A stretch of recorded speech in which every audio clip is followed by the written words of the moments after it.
Kalau lagi Anda sedang tidak bahagia, makanlah durian. Nah, ini saya ajarin caranya. Kalau mau badannya atau mungkin matanya nggak lemot, nggak ngantuk setelah sarapan itu, maka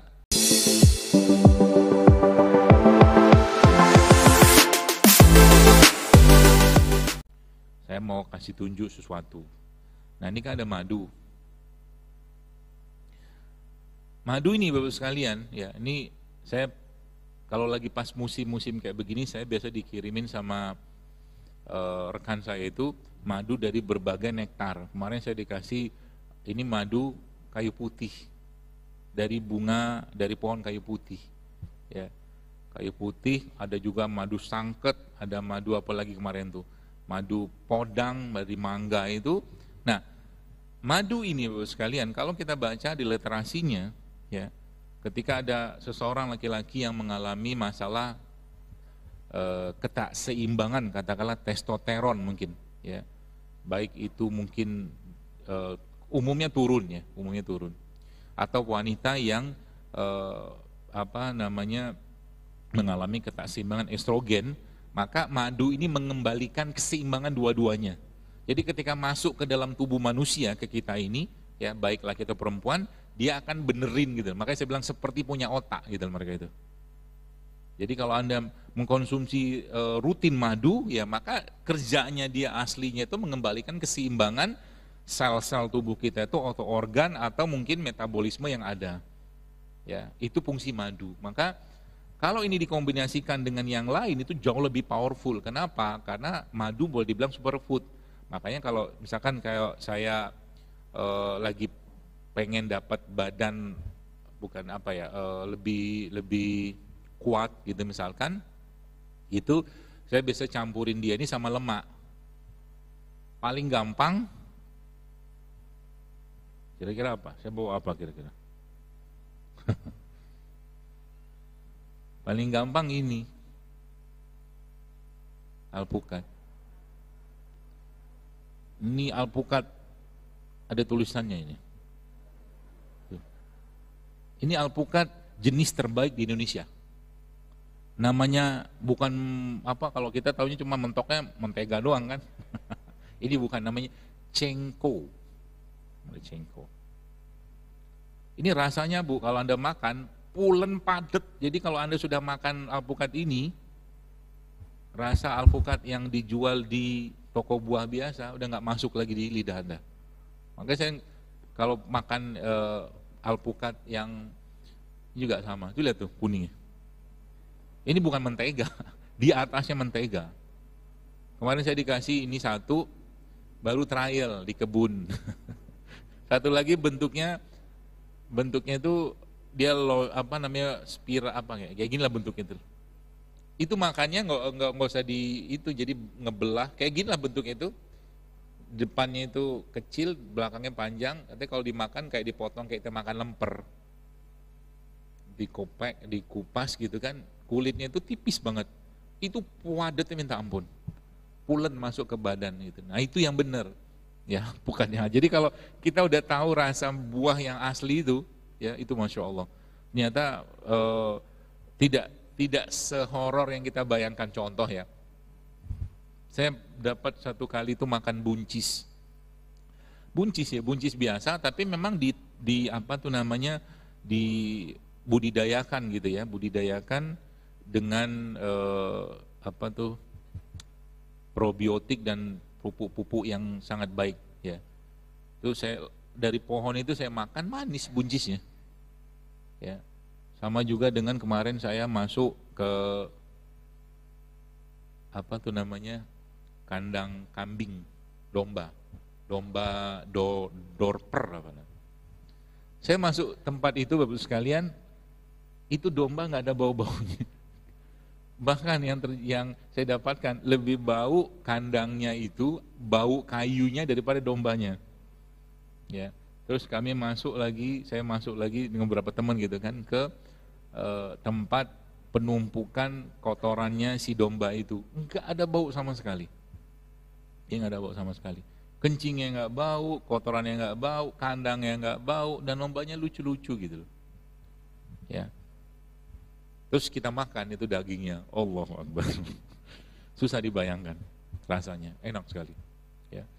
Nah, domba itu ya salah satunya kan kalau disebutkan dalam kitab Zadul Ma'ad, Tibun Nabawi Ibnu Qayyim itu kan ekornya kambing atau domba itu kan bisa dipakai untuk orang sakit pinggang. Cuman saya belum tahu caranya gimana. Ya, katanya begitu. Tapi secara umum ya, domba itu kalau Anda dana nganggur, peliharalah domba atau kambing. Karena berkah. Kenapa berkah? Karena Nabi bilang dagingnya, kulitnya, susunya, semuanya berkah. Yang memelihara pun berkah. Bahkan disebutkan yang melihara kambing atau domba itu nanti orang itu akan lembut jiwanya. Gitu loh. Jadi berkah-berkah itu kita coba makan itu. Ya. Bahkan terakhir beberapa waktu lalu saya lihat ada satu video seorang profesor di Amerika. Ini ada yang mau ambil. Jangan semua. Yang gede buat Pak Haiban. Ini sama madunya.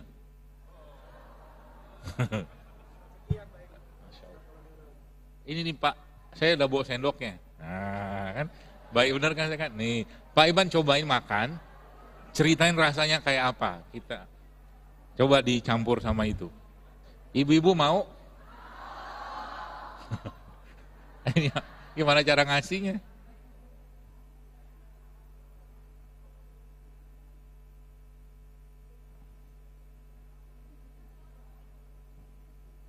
Iya, jadi madunya itu dituangkan ke situ. Apa tuh? Gak apa-apa, ambil aja.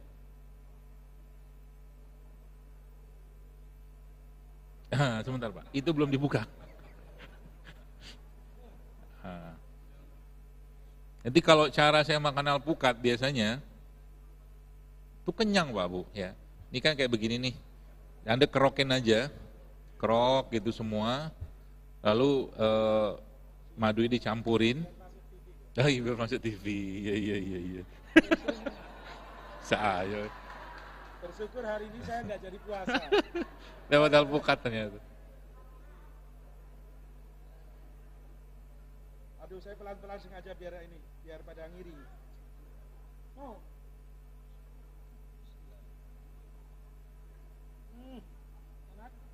Enak banget. Oh. Jadi aslinya kalau buah itu benar, anak tuh suka buah aslinya. Karena buah itu kan makanan orang di surga. Gitu. Pak, rasanya gimana Pak sama alpukat biasa? Ini mertuanya lewat. Mertua aja lewat. Nggak lihat dulu ya. Ada yang mau? Nih Bu. Nih satu. Tapi tidak tahu cara makan, dia ada sendoknya, maaf. Nah Bapak itu kasih anu Pak Eban. Kasih Bapak itu anunya.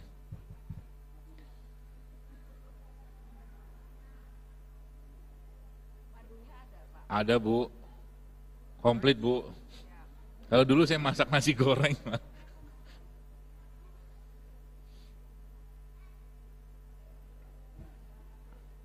Nanti makannya sampai ke ijo-ijonya. Ya. Makannya sampai ke ijo-ijonya.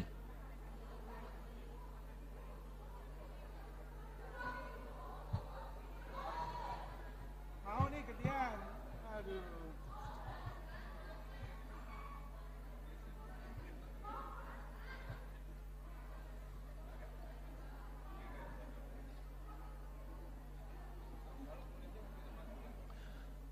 Kulitnya aslinya bisa, cuman kita nggak lazim. Ya, kayak kemarin saya dikirimi mangga. Mangga itu namanya mangga podang. Nah, mangga podang itu buat sekalian manisnya masya Allah ya, mirip sama mangga gedong gincu. Terus saya mikir, jadi Allah Subhanahu Wa Taala sebenarnya menciptakan apa? Menciptakan kulit itu sebenarnya mereka itu masih penuh dengan enzim dan antioksidan juga sebenarnya. Ya, makanya kalau Anda nanti bikin rimpang kunyit jahe itu, kulitnya jangan dibuang sebenarnya. Enak. Tapi nanti lidah Anda akan terobrak-abrik rasanya dibandingkan dengan yang biasa. Karena ini mangga juara satu, alpukat juara satu itu. Ya.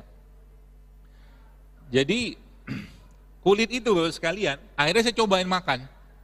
Dan ternyata emang rasanya itu ketir, agak sedikit pahit, tapi sebenarnya itulah penawarnya dia. Ya, sama kayak kalau kita ngebahas duren. Duren itu kan ada bagian putihnya kan, tempat dudukan duren itu kan. Nah duren itu, atau kulit duren yang bagian putih itu, kalau sudah makanan ribut deh. Enak banget ya.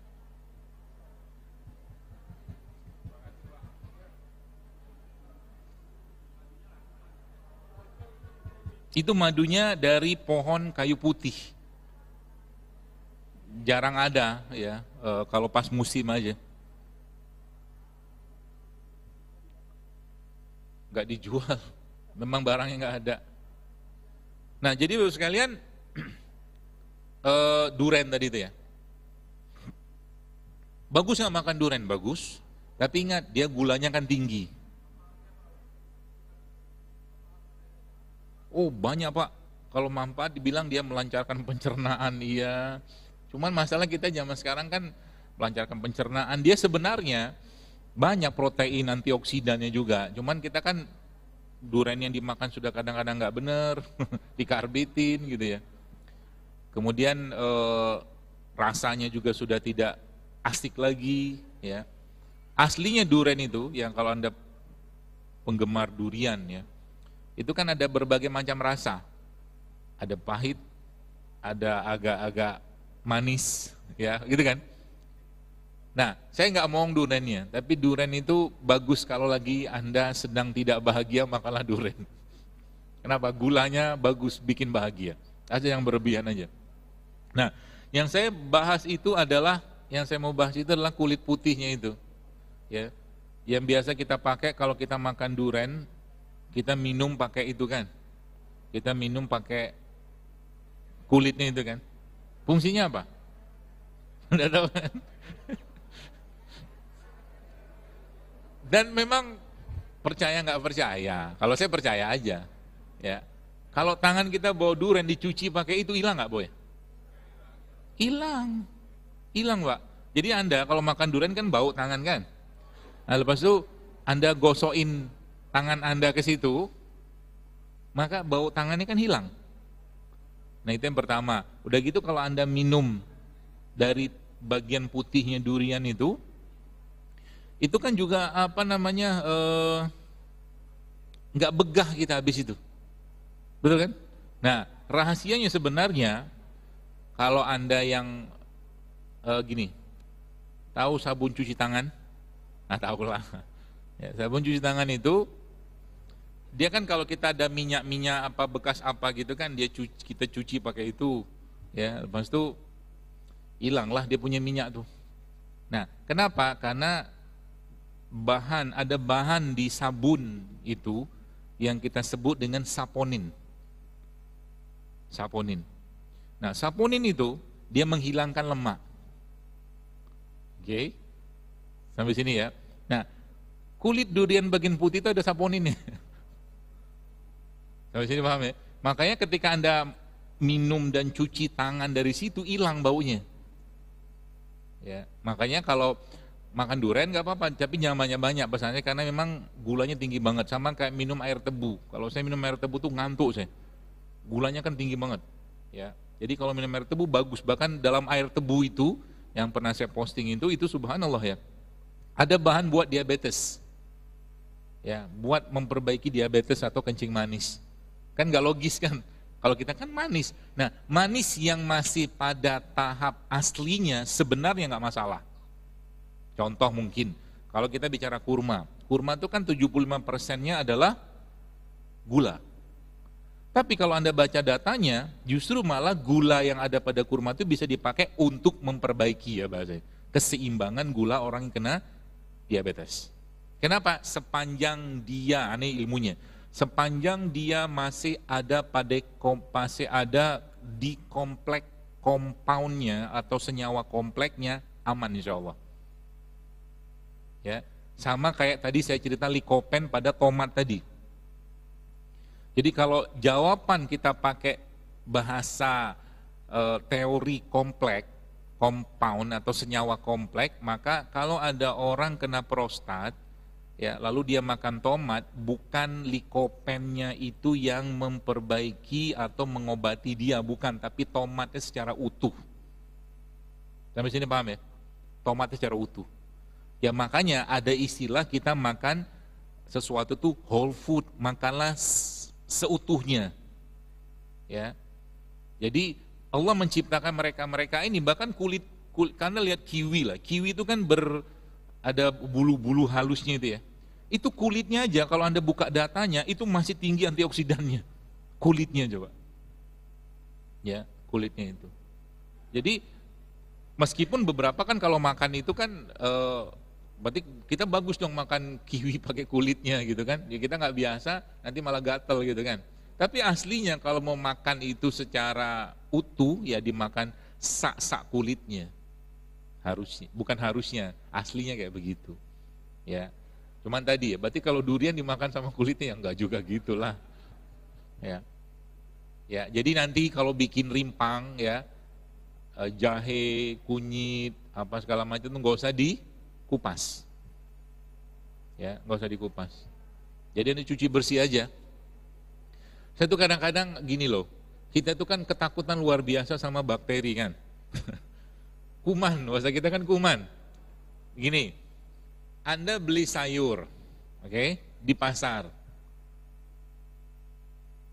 Taruhlah di pinggir-pinggir tempat lapak-lapak, bapak-bapak, ibu-ibu yang jual sayur itu. Pulang ke rumah.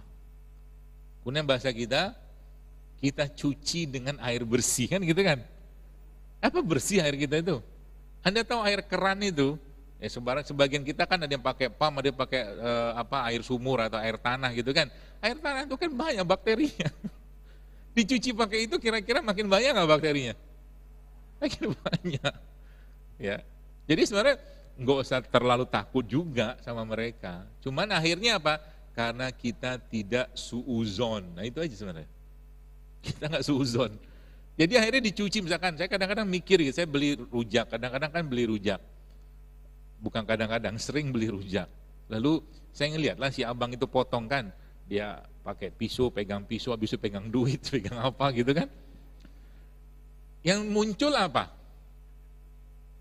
Suuzon kan? Curiga kan? Ini gak bersih nih gitu kan.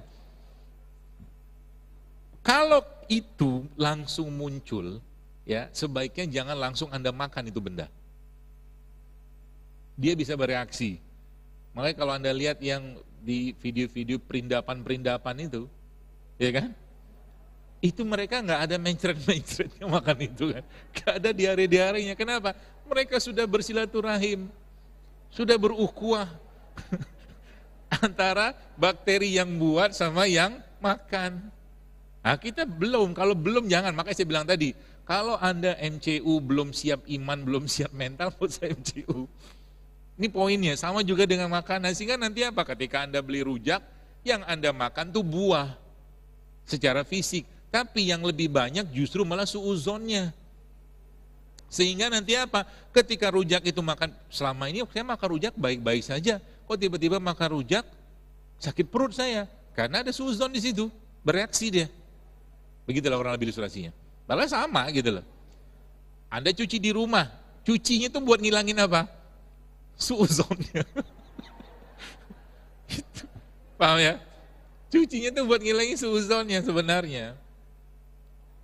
Gitu. Padahal kan airnya gak bersih juga, apalagi air tanah. Mana mungkin bersih kayak begitu kan?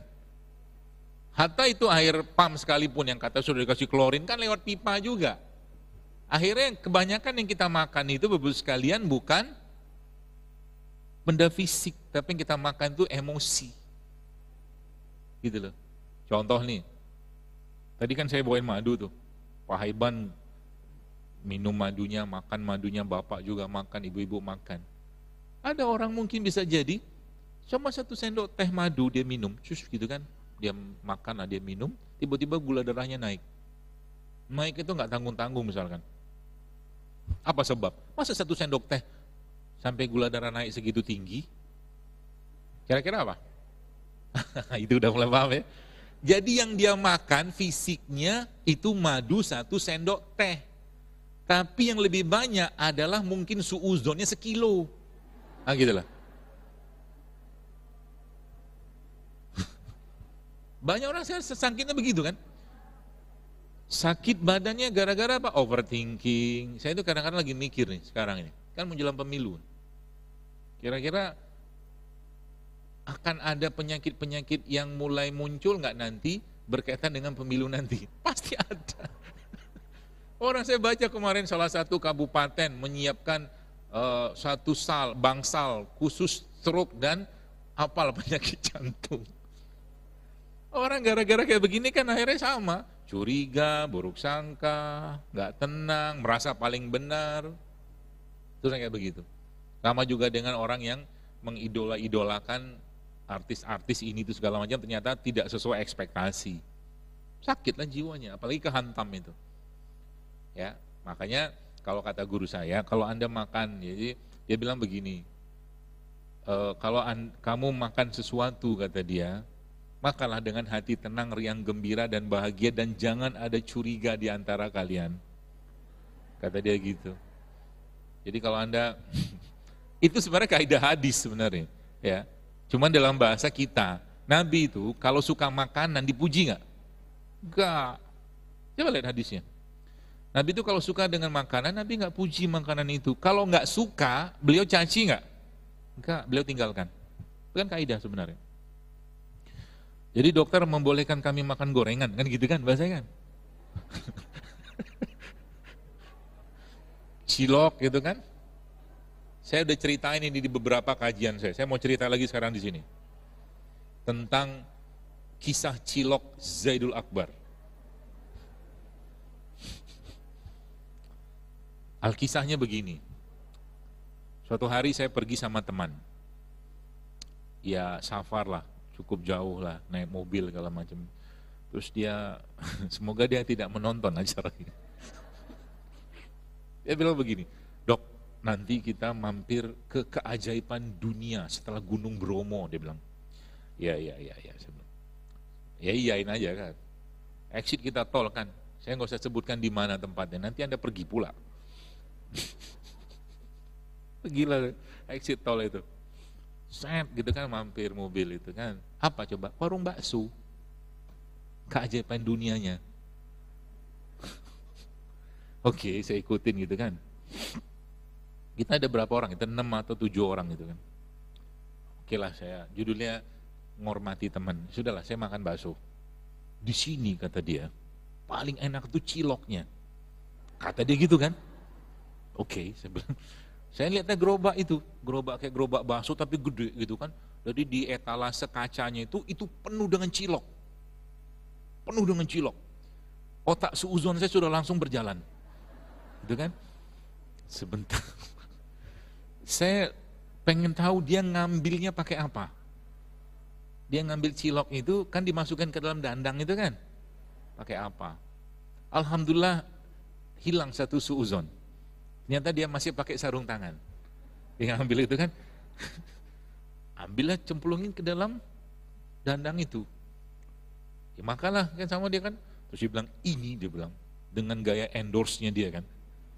Paling enak pakai sausnya ini. Itu saus yang warnanya kayak lipstick gitu loh. Merah meriah itu. Dia makan begitu kan. Ambil mangkok gitu kan. Lepas itu dia ambil, masukin saus itu. Terus dia kasih cabai. Saya makan bakso kan. Makan baksonya aja. Oke, saya makan bakso. Akhirnya cilok itu saya coba tapi saya tidak pakai saus tadi itu. Karena sudah sangat berlimpah suuzon saya sama saus itu. Saya nggak mau. Ambillah saya cilok itu, saya coba makan pakai cabai biasa di bakso itu kan. Mereka makan dengan dengan gaya dia kan, karena dia emang orang sudah keliling dunia mana-mana, dia makanan segala macam dunia dia paham makanan. Jadi dia tahu banget cara mengendorse makanan. Ini dengan bahasa Perancisnya dia, dia ngomong gitu kan, apalah gitu kan saya lupa. Makalah dia banyak kali dia makan kan. Terus akhirnya itu 6 orang ya. Kita makan bakso tuh berarti ada 6 mangkok apa 7 mangkok gitu. Ada satu nambah 2 pula. Teman saya itu. Keluarlah kita. Saya tanya sama dia kan, bayar berapa tadi? Itulah dahsyatnya keajaiban berikutnya. Cuma 68.000 dia bilang. Sebentar. 68.000 6 mangkok. Cilok segitu banyak, sebentar. Langsung otak saya bekerja. Ini dari apa itu bahannya? Dari apa itu bahannya gitu kan? Subhanallah. Akhirnya saya mencoba menghusnuzonkan itu. Oh alah, mungkin dia pakai sagu kan. Cilok itu kan aci kan, sagu kan. Dia pakai air yang banyak, kaldu lah gitu kan. Sehingga mahal, cuma 68.000, semurah itu. Kan masuk akal juga sama saya kan. Takut pula saya pikir nanti makan bakso apa aja tadi. Bakso tikus kah, apakah? Saya coba tenangkan diri. Dan ternyata Allah jawab. Bentar, kayaknya jenengan perlu tanya lagi deh. Itu salah bayar atau gimana? Benar dia bilang gitu kan, 68.000. Akhirnya habis sholat zuhur apa asar gitu, dia balik lagi. Nyata emang kurang 100.000. Alhamdulillah, saya bilang. Ay kau ini dapat tiga. Gak kebayang saya makan kayak begitu. Itu kan di daerah Pasuruan kalau salah ya. Pergilah kita ke Malang. Naik mobil itu kan. Sampai di Malang, ternyata suuzonnya sudah mulai bekerja. Di mobil itu saya mulai keluar keringat dingin. Keringat dingin, muka saya pucat, terutama ketika sudah sampai di Malang. Saya bilang sebentar, saya mau ke minimarket dulu. Saya bilang saya kayaknya perlu beli sesuatu untuk ngilangkan ini. Saya bilang karena muka saya udah pucat, bibir saya pucat, keluar keringat dingin gitu kan. Subhanallah. Pergilah saya masuk ke dalam minimarket itu, belilah kayu putih apa segala macam. Dan ada obat lah, akhirnya saya beli juga kan obat. Pusingnya minta ampun. Keluar minimarket itu, jackpot. Muntah. Habis semua, alhamdulillah. Muntah sejadi-jadinya di luar minimarket itu. Tapi yang terjadi ya, itu cilok mahal. Kamu tahu? Kenapa mahal? Karena malam itu kita ada flight. Kita tuh di Malang jam 6:30. Malam itu ada flight jam 8 dari Surabaya. Kan Malang Surabaya lumayan kan, 1 jam, 1,5 jam kan. Saya bilang saya nggak kuat. Akhirnya itu tiket udah check-in pula. Akhirnya hanguslah tiket tuh. Cilok mahal. Ya, jadi jangan coba-coba kalau sudah biasa dengan yang baik-baik. Gitulah ceritanya ya. Jadi kalau Anda mau makan, makan aja. Jangan tanya jelu akbar. Ya. Kadang kan orang kan, saya tuh kalau pengen makan yang nggak sehat-sehat tuh ingat wajah Dokter Zaidul. Nggak usah. Makan aja. Ya. Seperti itu. Kadang-kadang kita butuh patogen memang. Ya, butuh patogen. Berarti Anda sedang tanya kan, dokter makan mie juga? Makan. Kalau memang saya lagi pengen, makan aja. Tapi mie yang agak berkualitas sedikit lah. Ya. Tapi kalau saya sudah makan mie biasanya bawang bombanya setengah atau 1. Daun bawangnya 3 batang. Terus saya kasih cabai, saya kasih bawang putih, saya kasih bawang merah, saya potong-potong. Telurnya itu biasanya 2 atau 3. Jadi itu sayur yang ada mie-nya, bukan mie yang ada sayurnya. Bayang ya. Akhirnya saya makan telurnya dulu kan. Kita pintar-pintar sama setan, ngodain kita terus kan. Saya makan sayurnya dulu, saya makan telurnya dulu segala macam. Akhirnya mie-nya makannya sedikit, aman kita. Ya, jangan digodain terus sama dia urusan makanan. Karena urusan makanan ini kan berat. Bapak moyang kita kan diturunkan dari surga gara-gara makanan kan. Nah itu maksudnya. Baik, jadi itu lemak ya, kita kembali sini. Jadi kompleks kompon, jadi bahasa whole food itu ya, tadi saya ceritain itu sebenarnya makan aja ya, makan aja yang menyesuaikan, terutama kayak misalkan lagi musim dingin. Lagi musim dingin ya, Anda perbanyaklah makanan-makanan yang, atau musim panas kemarin kan tuh sempat panas banget tuh yang saya cerita kemarin tuh kan. Kita perlu sedikit mendinginkan badan kita. Nggak cukup kadang-kadang dengan cuman sekedar minum air. Jadi perlu bahan yang memang sifatnya dingin, ya. Contoh mungkin saya cerita kemarin tuh ada lidah buaya, ada selasi, ada apa tuh namanya rumput laut, itu kan mendinginkan itu. Jadi nanti kalau sekarang kan lagi musimnya itu musim sudah mulai dingin. Tapi kalau kemarin musim panas itu kalau Anda misalkan minum air kelapa misalkan, maka air kelapanya itu campurin rumput laut, lidah buaya, selasi, campurin madu, ya. Itu udah paket komplit, sekalian. Paket komplit itu apa? Dalam air kelapa itu ada bakterinya aslinya. Makanya jangan dibunuh bakterinya dengan dibakar. Paham ya? Jadi banyak orang kan minum air kelapa yang dibakar itu ya. Setahu saya ya mati lah bakterinya, apalagi kan panasnya minta ampun itu. Sampai gosong kan dia punya kulit itu kan. Gitu. Ya. Nah, tadi contohnya. Atau mungkin kayak lagi musim-musim sekarang penghujan begini ya. Maka yang perlu Anda tadi kurangkan supaya rasa lapar itu tidak terlalu banyak, maka lemak masukin. Ya. Jadi alpukat itu lemak sebenarnya, kelapa itu lemak, apalagi misalkan lemak-lemak hewan ya, itu juga bagus ya. Supaya ada sensasi kenyang dari situ, karena makan lemak itu bisa bikin kenyang. Terus juga rimpang-rimpangan yang Anda konsumsi nanti itu rimpang-rimpangan ini sifatnya menyesuaikan ya. Misalkan kayak musim panas, musim dingin, musim hujan kayak begini. Maka Anda komposisinya Anda cari rimpang yang hangat atau panas, tambahkan sedikit dengan rimpang yang sifatnya dingin. Contohnya yang panas apa? Jahe, lengkuas, serai itu kan panas tuh. Rempah sebagian besar tuh panas. Yang besar. Nah, masukkan di situ rimpang yang sifatnya dingin. Contoh yang paling gampang ya kunyit itu dingin kalau saya. Jadi nanti kayak saya bikin tadi itu, lagi pas pusing misalkan, nah rimpang panas tuh, ya jahe, ya Anda bisa pakai jahe, kemudian campurkan serai sedikit, kunyitnya sedikit aja, nanti dia jadi panas. Terutama Anda minumlah itu pada saat cuaca atau kitanya sedang dalam keadaan low. Low kita tuh di dua sebenarnya. Low yang pertama rendah ya. Rendah kita yang pertama itu ada di waktu kita bangun tidur. Ya, low tuh yang pertama. Yang kedua, low yang kedua itu pada saat kita mau tidur. Bangun tidur sama mau tidur itu low tuh dua-duanya. Makanya sebabnya kalau Anda mau badannya fit di pagi hari jangan banyak makan. Kalau saya penganut mazhab yang pagi-pagi jangan banyak sarapan. Kalaupun sarapan, carilah sarapan yang kira-kira bisa mempertahankan rasa kenyang itu lama. Paling gampang protein. Jadi para penggemar misalkan nasi uduk, nasi kuning, nah ini saya ajarin caranya. Kalau mau badannya atau mungkin matanya nggak lemot, nggak ngantuk misalkan, setelah sarapan itu maka caranya gimana? Nasinya jangan banyak. Berarti dibanyakin apanya? Iya bener. Nasinya berapa sendok? 2 sendok aja lah. Ya.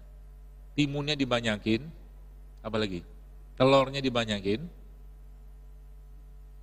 Apa tempe ya? Oseng tempe itu, nah itu dibanyakin sehingga nanti nggak banyak karbo masuk. Yang paling bagus bukan paling bagus. Salah satu teori yang lain juga menyatakan bahwa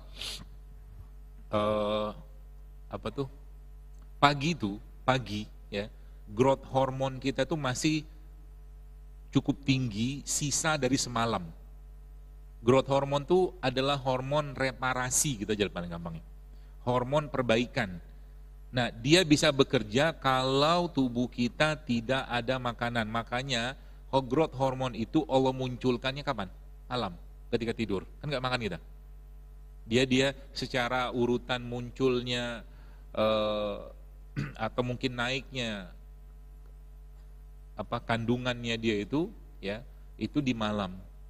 Ya, ada lagi teori mengatakan makanya pagi-pagi itu jangan banyak makan. Tapi sedikit bicara konspirasi. Anda tahu American breakfast? Anggaplah tahu. American breakfast isinya apa? Gak ada sehat-sehatnya sebenarnya. Kalau Anda yang buka. Itu gara-gara ada yang mau dijual di situ. Jualan apa dia? Sereal salah satunya. Ya, kalau kita buka data-data. Jadi sebenarnya Islam itu sudah memberikan pedoman yang sangat baik ya. Terutama kalaulah misalkan kaitannya dengan makanan. Ada aturannya semua ya. Karena makanan itu menjadi bab yang dibahas secara khusus di Al-Qur'an, bahkan di surga saja. Itu sekalian itu disebutkan jenis-jenis makanan dan minumannya. Ya. Makanya lagi-lagi saya sampaikan, ketika kita mengkonsumsi madu, ketika kita mengkonsumsi habatus sauda, kita mengkonsumsi zaitun, kita mengkonsumsi apa lagi itu, macam-macam lah. Semua yang disebutkan secara hadis itu, ya, kita lebih fokus ke mananya, ke kandungannya, khasiatnya, isinya apa segala macam. Kita lupa dengan satu hal yang justru menjadi kunci utamanya, yaitu apa? Keberkahan. Keberkahan. Keberkahan itu yang bahkan sekarang itu hilang. Gara-gara apa? Gara-gara penyakit hatinya kita. Orang gak berani minum madu gara-gara suuzon. Sekian lama dia mikir, gak ada yang benerin madu. Padahal bisa dicari madu yang benar gitu loh. Zaitun juga sama, Al-Quran menyebutkan, Nabi melakukan, kambing juga sama. Semua difitnah coba. Kambing tuh difitnah kan? Coba lihat. Anda buka di datanya, antara ya, kalau kita bicara grass fed milk, susu sapi, ya susu sapi yang sapinya itu makan rumput dan dia berkeliaran di rumput, kita sebutnya grass fed milk, ya. Nah kalau Anda punya susu itu, compare-nya sama susu kambing, sebenarnya kalau saya lihat, setahu saya ya, based on datanya kalau nggak salah, itu bagusan kambing sebenarnya. Susu kambing. Cuman kambing kan semua tadi saya lagi sampaikan, dagingnya dibilangin penyebab kolesterol, susunya orang nggak berani minum, gitu-gitu aja. Sama lah kayak cerita madu. Padahal lagi-lagi saya sampaikan, kalau kita bicara keberkahan itu bagus sekali, Masya Allah ya. Air zam-zam aja ya, kalau kita tahu, kalau kita yakini keberkahannya bisa banyak menyelesaikan masalah, banyak sekali. Ya, madu juga sama, karena memang kerjanya mereka ini tuh bukan cuma sekedar tadi ya, madu tuh punya antioksidan, berarti cocok buat orang ini, enggak gitu kerjanya. Fungsi sebenarnya dia itu adalah menyeimbangkan. Ya, jadi Anda minum madu, zaitun, habatus sauda itu sebenarnya bukan cuma sekedar letter luck-nya bahwa ini kandungannya, enggak, jauh lebih besar dari itu sebabnya. Ini saya kasih tahu. Herbal itu atau rimpang ya misalkan ya, itu sebenarnya contoh mungkin kadang-kadang, bukan kadang-kadang, rimpangnya sama, jenisnya sama, tapi kerjanya tuh luas banget.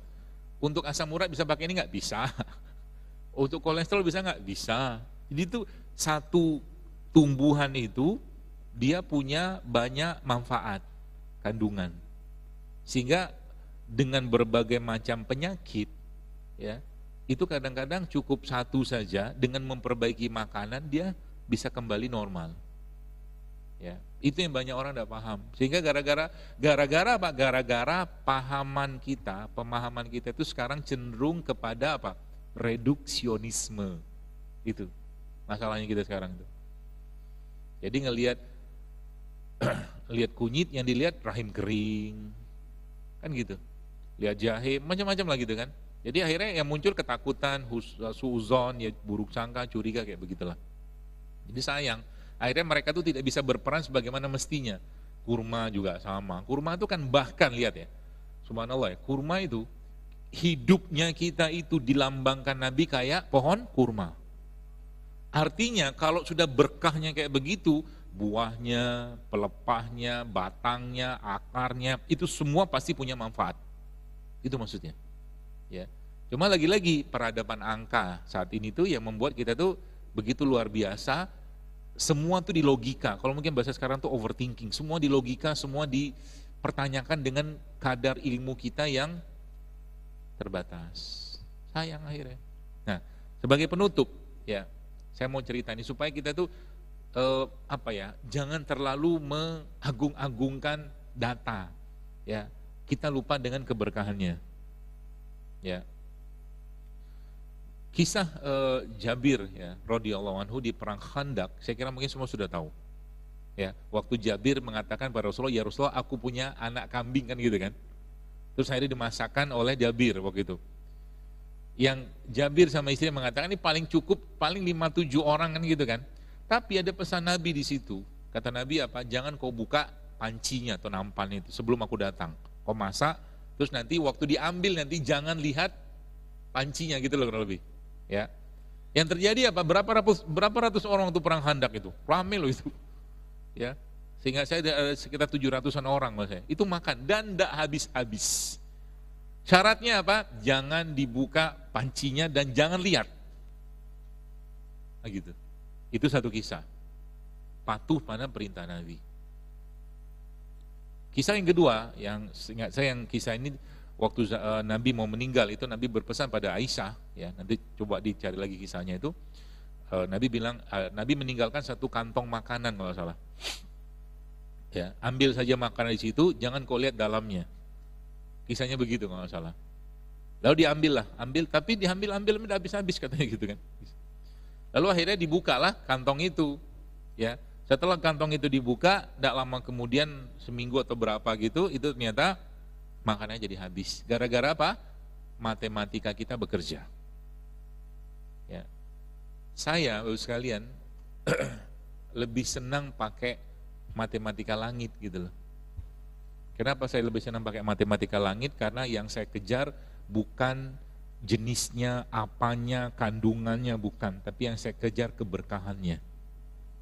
Dalam kalau kita bicara tentang makanan, madu segala macam. Sehingga nanti apa? Yang bekerja itu nanti justru malah bukan karena kandungan sih oke lah. Cuma lagi-lagi kita minum zam-zam, ya nggak terlalu yakin mana bisa lah dapat manfaat dari zam-zam itu kan. Sedangkan Nabi sudah memberi jaminan zam-zam itu sesuai dengan apa yang kita niatkan. Madu, Quran sudah bilang bahwa dalam madu itu ada kesembuhan. Kita buka datanya. Nanti kalau saya minum madu 3 sendok, kira-kira gula darah saya naik berapa ya? Itu maksudnya. Akhirnya yang terjadi apa? Yang lebih banyak bekerja dalam diri kita itu matematikanya kita daripada keberkahan. Ya.